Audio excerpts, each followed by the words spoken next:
बिस्मिल्लाहिर्रहमानिर्रहीम अस्सलाम वालेकुम। कैसे हैं जी आप लोग? उम्मीद करता हूँ कि खैरियत से होंगे। अच्छा, मैंने ना आप लोगों को ईमेल भेज दी हुई है, ठीक है। जब आपको ईमेल आती है तो आपको वो कंप्रेस फाइल में आती है, ठीक है। कंप्रेस फाइल को जब आप उसमें से मतलब कि निकालते हो यानी कि अनकम्प्रेस करते हो तो आपको ये वाला फ़ोल्डर मिलता है। इस फ़ोल्डर में आपने करना क्या है, ये तकरीबन 641 MB का है, तो आपको जब मैं कंप्रेस करके भेजता हूँ तो वो 300 MB के करीब होता है, जो कि आपको बड़ा आसानी से ईमेल भी हो जाता है और उसको आप डाउनलोड भी कर लेते हो। आप इसको ज़रा ओपन करोगे ना तो देखें आपके पास सबसे पहले असेसमेंट फॉर्म है। असेसमेंट फॉर्म को आपने ओपन करना है और ओपन करने के बाद आपको ये PDF में भी और इसमें भी मिल जाएगा, वर्ड फाइल में भी, ठीक है। फिर उसके बाद असेसमेंट फॉर्म का शॉर्ट फॉर्म भी है। पहले शॉर्ट फॉर्म यूज़ किया करें, क्योंकि अक्सर लोग जो होते हैं वो आपके साथ दोबारा सेशन नहीं लेते, तो फिर इसका मतलब ये होता है कि वो हमारे सारे पेजेस आए जाते हैं। पहले हमेशा एक शॉर्ट फॉर्म रखें, ठीक है। शॉर्ट फॉर्म को आप ओपन करेंगे ना तो इसमें बहुत सारी चीज़ें जो हैं वो हमारे पास इस तरह से पड़ी हुई हैं, ठीक है। कोई इसमें इतनी ज़्यादा डिटेल हमने नहीं मांगी हुई, इसको सिर्फ आप एक पेज के ही दोनों साइडों पर कर सकते हो। जबकि जो हमारा डिटेल्ड फॉर्म है इसको जब आप ओपन करते हो तो ये काफ़ी 8-9 पेजेस पे चला जाता है, तो इसलिए ज़रूरी ये होता है, क्योंकि हम पहले ट्रायज करते हैं ना, तो ट्रायज के लिए आपको शॉर्ट फॉर्म ही चाहिए होता है। उसके बाद आपको पता चलता है कि आपके क्लाइंट को प्रॉब्लम क्या है, तो फिर अपने सीनियर साइकोलॉजिस्ट को हम रेफ़र कर देते हैं, ठीक। अच्छा, इसके बाद आगे आपके पास MHP यानी कि ये जो साइकेट्रिक प्रोफाइल है ये भी आपके पास मौजूद है। इसको भी आप ओपन करके यूज़ कर सकते हैं जब ज़रूरत पड़ती है। लेकिन यहाँ पर एक याद रखना है कि साइकेट्रिक प्रोफाइलिंग जो होती है ये तब ही बनाते हैं जब कोई क्लिनिकल साइकोलॉजिस्ट आपको डील कर रहा हो, ठीक है। अदरवाइज़ हम अकेले में इसको नहीं बनाते। और उसमें ये होता है कि हम उसके साथ बातचीत करके उसके अंडर सुपरविजन, फिर उसके बाद जो है ना साइकेट्रिस्ट को फॉरवर्ड करते हैं, साइकेट्रिस्ट के साथ डिस्कशन करेंगे, उसके बाद ये आप इसको यूज़ कर पाओगे। अदरवाइज़ जब तक आप ट्राइज कर रहे हो आप नहीं करोगे। ऑलरेडी हमने अपने क्लिनिकल साइकोलॉजिस्ट को साइड पे कर दिया और बाकी साइकोलॉजिस्ट को साइड पे कर दिया। जो जो क्लाइंट्स ऊपर आते जाते हैं तो फिर हम उसको परफेक्ट पर्सन को परफेक्ट प्रोफेशनल तक पहुँचा देते हैं। फिर इसके बाद आप अगर इसमें देखें कि सेशन रिपोर्ट के अंदर सेशन रिपोर्ट फॉर्म है, ये आपके पास शॉर्ट्स होता है, इसको आप आराम से ओपन करते हैं और ये इसको आप लिख लेते हो। इसमें भी कोई ऐसी टेक्निकल चीज़ें ज़्यादा नहीं हैं। फिर आगे आपके पास बुक्स वगैरह हैं जो मेरे पास मौजूद हैं, कुछ और भी होंगी वो भी मैं इसमें ऐड कर दूंगा। लेकिन यहाँ पर जो है ना साइकोलॉजिकल असेसमेंट है, ट्रीटमेंट प्लान्स हैं मुख्तलिफ़ किस्म के, चाइल्ड सेक्सुअल अब्यूज़ है, साइकोलॉजिकल असेसमेंट है, ठीक है। फिर एप्टीट्यूड और कैरियर वगैरह के हवाले से हैं, इनको आप पढ़ सकते हो। कंसेंट फॉर्म है जो कि बहुत ज़रूरी होता है, ये हमने ये असल में PDF में ही बन पाता है, इसको हम उसमें चेंज नहीं कर सकते ना। अगर आपको ये लिखना पड़ेगा, आप इसको एज इट इज़ यूज़ नहीं कर सकते, क्योंकि इसने अपने उसमें लिखना है और मैंने भी इसको अपडेट करना है। काफ़ी सारा पुराना हो गया, हमने इसके अंदर बाकी सारी भी चीज़ें ऐड करनी है। लेकिन ये कि आप ना इसको कंटेंट इसी तरह का रखें, थोड़ा बहुत आगे पीछे करके, जो जो चीज़ें जो आपकी एजुकेशन है उसके मुताबिक और जो क्लाइंट आपसे खिदमत लेना चाहता है उस तरह से आप इसको बना दीजिएगा। फिर उसके बाद कंसेंट फॉर्म इंग्लिश में भी है, इसको भी आप रीटाइप आपको करना पड़ेगा, ठीक है। इसको भी आप रीटाइप कर लीजिएगा अपने हिसाब से, जहाँ पर आप काम कर रहे हैं अपनी क्लिनिक में या जैसे भी, ठीक। आपने इसी तरह से इसको करना है। लेकिन एक और कि किसी अदारे में अगर आप काम कर रहे हैं तो उसके भी आप पे उसके क्लाइंट्स के लिए मेरे कंसेंट फॉर्म को मत शेयर कीजिएगा, क्योंकि आपने इसको एडिट करके अपने हिसाब से बनाना है, ना कि इसको एज इट इज़ यूज़ करना है। ये मैं आपको एक आइडिया दे रहा होता हूँ, ना कि आपको सारी की सारी चीज़ बता रहा होता हूँ कि इसको आप ऐसे करें।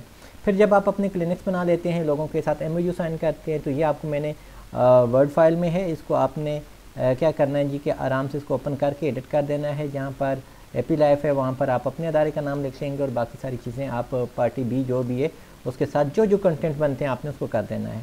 फिर जब आप अपना बनाते हो अदारे के अंदर रोस्टर बनाते हो, यानी कि जहाँ पर ड्यूटी करते हैं, तो ये देखें आपने हमेशा अपने एम्प्लॉयज़ को जब भेजते हैं तो उसको आप PDF में भेजते हैं ताकि कोई चेंज करके उसको कोई अपने मर्ज़ी का मतलब ना निकाले। लेकिन आपने अपने पास उसकी एक बैकअप फ़ाइल रखनी होती है जो किस तरह से है।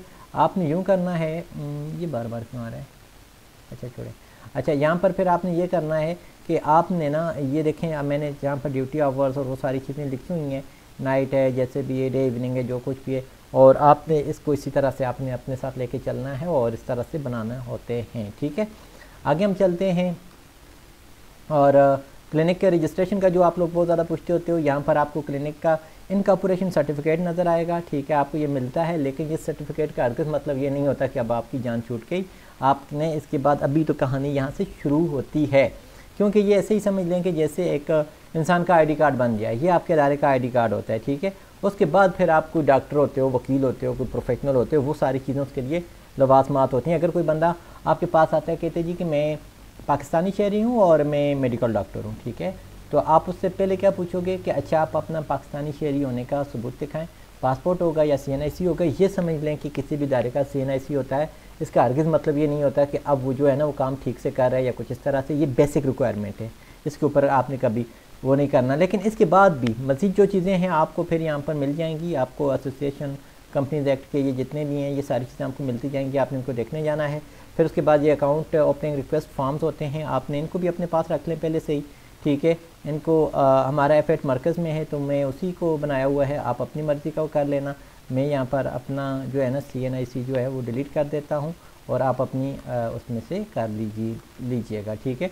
फिर बैंक स्टेटमेंट है, ये आपको मतलब कि इस तरह से मतलब कि इसकी ज़रूरत नहीं होती, आपको उसकी ज़रूरत पड़ेगी। क्या नाम है आगे एनुअल फाइल जब आप वो करते हो ना बैंक मेंटेनेंस सर्टिफिकेट की फॉर्म 29 को बनाने के लिए, वो आपका एडवोकेट आपको बता देता है, उसमें कोई ऐसा मसला नहीं होता।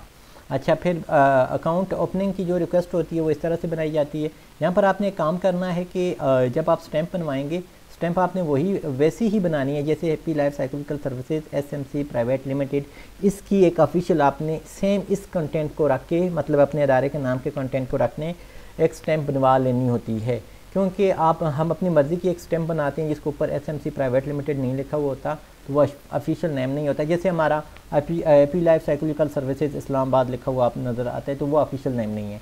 ऑफिशियल नेम क्या है? Happy life psychological services SMC private limited, जो कि आपको सरकारी इदारों के साथ कम्युनिकेशन करते हुए ज़रूरत पड़ता है। अच्छा, फिर उसके बाद बोर्ड ऑफ रेजुलेशन फॉर्मेट। अच्छा, ये भी सारी चीज़ें उसमें हैं, क्योंकि आप सिंगल मेंबर होंगे या 2 लोग होंगे, कोशिश करें कि अकेला बंदा ही उसको चलाए तो ज़्यादा बेहतर है। दूसरे बंदे को पार्टनर आप ना तब रख लें जब आप फाइनेंशली एक दूसरे के ऊपर वो कर रहे हों, अदरवाइज़ आप सिंगल मेंबर कंपनी में एक ही डायरेक्टर बन जाएँ, एक ही CEO कर दें, ताकि दोनों के लिए प्रॉब्लम ना हो। क्योंकि मोस्टली ये होता है कि हमारे पार्टनरशिप पे वो चीज़ें चल नहीं पाती, कभी ना कभी अनबन आ जाती है तो फिर प्रॉब्लम बन जाती है हमारे लिए, ठीक है। आगे चलते हैं। ये कंपनी का NTN होता है, ये आपको पहले एक बनाकर दिया जाता है, ये पहले का है। जैसे कि अभी हमारा ये पिछले साल का है और अभी इस साल का जो है ना वो हमें इसका मतलब ये नहीं कि ये जी हमारा अभी के NTN रिटर्न्स हो चुके हैं, इसका मतलब ये कि ये हम ऑलरेडी एक्टिव हैं, मतलब टैक्स पेयर अभी हम एक्टिव हैं। जब हमारी फ़ाइल होगी, सबमिट होगी, फॉर्म 29 बनकर आएगा, फिर हमारे ऑडिट रिपोर्ट्स जमा होकर उनकी रिपोर्ट्स आएंगी, तो उसके बाद हम अपडेटेड हो जाएंगे FBR से। तो वो उसके ऊपर टाइम लगता है, वो भी आपके एडवोकेट्स जो होते हैं वो आपको बता देते हैं और आपके अकाउंटेंट भी आपको बता देते हैं कि अभी हम इस चीज़ पे जा रहे हैं, इसके लिए आपको कोई इतनी ज़्यादा टेंशन की ज़रूरत नहीं होती। फिर लिस्ट ऑफ डायरेक्टर्स, ये भी आपको मैंने भेज दी कि आपने इसको भी इसी तरह से कर देना है, कोई इसमें नहीं है, जस्ट आप एडिट करें। अंडरटेकिंग, अगर आप उसको कोई चेंज कर रहे हो तो ये आपने वो कर देना है, ठीक है, कि जी कि फ़लाँ को हम चेंज कर रहे हैं और मतलब या नए को ऐड करना चाह रहे हैं। अच्छा, फिर ये सारा कुछ जब आप क्लिनिक बना लेते हो तो एक अहम चीज़ आती है कि आप हायर किसको करते हो। देखो, आपको लोग CVs भेजते हैं, ये कर लो वो कर लो, ऐसा हरगिज़ नहीं करना। बल्कि किसी को व्हाट्सएप पे इनबॉक्स में आई हुई CV को आपने नहीं लेना, आपने एक एडवर्टाइजमेंट बनानी है जिसमें आपने अपने अदारे का इंट्रोडक्शन देना होता है। फिर उसके बाद जो है ना आपने थोड़ी सी डिटेल देनी होती है कि आपको किस नौइयत के प्रोफेशनल ज़रूरत हैं। जैसे हमें मैनेजर चाहिए, ठीक है, हमें साइकेट्रिस्ट चाहिए, हमें साइकेट्रिक नर्स चाहिए, क्लिनिकल साइकोलॉजिस्ट चाहिए, ठीक है। और यहाँ पर आपने क्लिनिकल साइकोलॉजिस्ट का आपने क्या कर देना है, HEC वेरीफाइड डिग्री, ठीक है, verified diploma in clinical psychology. क्योंकि अभी आपने देखा होगा कि बहुत सारे लोग जो है ना वो जुमेराती डिप्लोमा भी करके आ जाते हैं, जी हमने अखबार में ऑनलाइन पढ़ा तो ये किया वो किया, तो वो जो चीज़ें हैं वो आपका क्लिनिकल नहीं होता जब तक कि आपको HEC इक्विवेलेंस नहीं देती या उसकी आपको उसको नहीं करती, वेरीफाइड नहीं करती। फिर उसके बाद CPGs ऑफिसर्स, ठीक है, rehabilitation psychologist, speech therapist, medical dispenser, को क्लीनर, ड्राइवर, ये हमारा क्योंकि एक अलग से सिस्टम है तो हमने इस तरह की हमारी नौइयत, इस तरह से आपकी जो नौइयत होगी आपने उस तरह से करनी है। इस तरह की चीज़ें बनाकर आपने उसको ऐड करना है। अगर अखबार में दें, जहाँ पर भी दें, और आपका ये जो होता है ना एडवर्टाइजमेंट नंबर, जैसे हमारी 1.1 थी, ठीक है, फिर इसी तरह से 1.2, 1.3 विद डेट वाइज जो होती हैं उसी तरह से आप चलाते हो, आपकी डॉक्यूमेंटेशन अपडेट होती रहती है। कोई भी अदारा आता है, वो आपको, बहुत सारे अदारे हैं पाकिस्तान में, आप कहते हो ना कि काउंसिल नहीं बनी हुई, काउंसिल की कोई बात नहीं है, बाकी तो अदारे हैं जो आपकी इन चीज़ों को देखते हैं। इसी तरह से अब मैं कुछ मुख्तलिफ़ अदारे हैं, जिस तरह से आप अभी काम करोगे तो फिर अपनी एसोसिएशन ग्रुप में शेयर करते जाना कि अब आप कहाँ पर पहुँचे हो, तो मैं आपको बताता जाऊँगा कि अब फ़लाँ के साथ रजिस्टर्ड हो जाओ, फ़लाँ के साथ रजिस्टर्ड हो जाओ, फ़लाँ के साथ ये काम कर लो। वो टेक्निकल चीज़ें हैं जो कि मैं अगर यहाँ पर डिस्कस करता हूँ तो फिर 4 दिन यहाँ पर ही गुजर जाने, तो इसलिए जो लोग यहाँ तक पहुँचेंगे तो फिर उसके बाद अगली बार डिस्कस करेंगे। ये हो गया आपके क्लिनिक का वाला। फिर अगला अगर आप देखेंगे तो आपके पास ये हैं चेकलिस्ट एंड स्केल्स। देखें यहाँ पर ये बहुत सारे हैं, जैसे ऑल अवेलेबल इन्वेंट्रीज कितनी है, बेताशा है, ठीक है। ये देखें इनमें आपको क्या क्या मिल रहा है, PTSD चेकलिस्ट हैं, BGD कार्ड्स हैं, बॉर्डरलाइन पर्सनालिटी डिसऑर्डर्स की चेकलिस्ट हैं, ठीक है। फिर एंजाइटी एंगर के अलग हैं, एंजाइटी के लिए, फिर बेंडर गेस्टाल टेस्ट कार्ड्स हैं, CBT बुक्स हैं। ये देखें CBT बुक्स में भी बेताशा किताबें हैं, आप इनको पढ़ सकते हो। फिर CPM है, डास है, डिप्रेशन है, ड्रग एडिक्शन के लिए आपको एक अलग से यहाँ पर जो है ना उसको क्या कहते होते हैं, स्क्रीनिंग एक तरह की है, ठीक है, एडिक्शन वाले क्लाइंट की वो है। फिर उसके बाद जी अगर आप मज़ीद आगे चलें तो फेस स्केल्स है, अच्छा, फिर उसके बाद HLPS लीगल, ये चलो वो जो मैंने अभी आपको दिखा दिया। HTB है, इंटरपर्सनल कॉन्फ्लिक्ट है, IQ टेस्ट हैं, JCR, ये मतलब JCR रिपोर्ट्स हैं जो मैंने आपको बताई थी जर्नल्स के लिए, ठीक है। ये ऊपर जो है ना ये उनकी मेरे ख्याल से जर्नल्स के नाम हैं जो कि हमारे पास इंटरनेट पर मौजूद हैं, ठीक है। इनमें सारे ज़रूरी नहीं है कि ये सारे के सारे आपके JCR में मौजूद हों। अच्छा, आगे हम देखते हैं फिर MH इन एमरजेंसी है, मेंटल हेल्थ इन एमरजेंसीज। अब आप इसमें देखें सारी बुक्स हैं जो मैंने आपको पढ़ाया, जो आप सारी नोट्स समझ लें। MMSC है, ये न्यू फोल्डर में क्या है, अच्छा ये कोई खाली है, इसको हम डिलीट कर देते हैं। अच्छा, OCD के हवाले से हमारे पास हैं, इसका ERP है, OCD चेकलिस्ट हैं, ठीक है। फिर इसी तरह से पर्सनालिटी असेसमेंट के अंदर आप जाएंगे तो इसके अंदर आपको borderline personality assessment, 10 item personality assessment, ठीक है। ये सारी चीज़ें आपको मिलती जाएंगी, आपने इनको वक्तन फ़वक्तन जैसे जैसे आपको ज़रूरत पड़ती है आप इनको स्टडी करते जाना। साइकोलॉजिकल फ़र्स्ट एड के मतलब इसको बहुत ज़्यादा पढ़ना है आपने, क्योंकि साइकोलॉजिकल फ़र्स्ट एड जो है बहुत ज़्यादा ज़रूरी होती है, और सारी दुनिया अगर आपको इसकी स्किल्स नहीं है तो फिर समझो कुछ भी नहीं है, क्योंकि इमरजेंसी बेस पे आपके यही काम आते हैं। पोर्टेज गाइड RISB है, स्कूल साइकोलॉजिस्ट के लिए हमने कुछ बनाया था, ठीक है, ये भी आपको मिल जाएंगे, फ्लायर वगैरह। SPM है, ट्रामा है, विस्क है, इमोशनल इंटेलिजेंस है, ठीक है। बहुत सारी चीज़ें हैं, आपने ऐसे करना है कि इनमें से जो जो चीज़ें आपको ज़रूरत पड़ती जाती हैं आपने इनको इस्तेमाल करते जाना है। जहाँ पर आपको ज़रूरत पड़ती है अपने मुतलका ग्रुप में आप शेयर कर दो कि जी कि इसकी क्या मुझे समझ नहीं आई, तो मैं आप लोगों को जवाब दे दूँगा। अदरवाइज़ एसोसिएशन वाले ग्रुप्स में आपको मैं जवाब दे देता होता हूँ, ताकि हमारी जो लर्निंग है वो अच्छी से अच्छी रहे और मज़ीद हम इसमें इस फील्ड में क्वालिटी वर्क करते रहें। तो उम्मीद करता हूँ आपको समझ आ गई होगी। इन सारे को डाउनलोड कर लें, अपने पास सेव करके रख लें और अपने प्रैक्टिकल्स पे ध्यान दें। अल्लाह हाफ़िज़।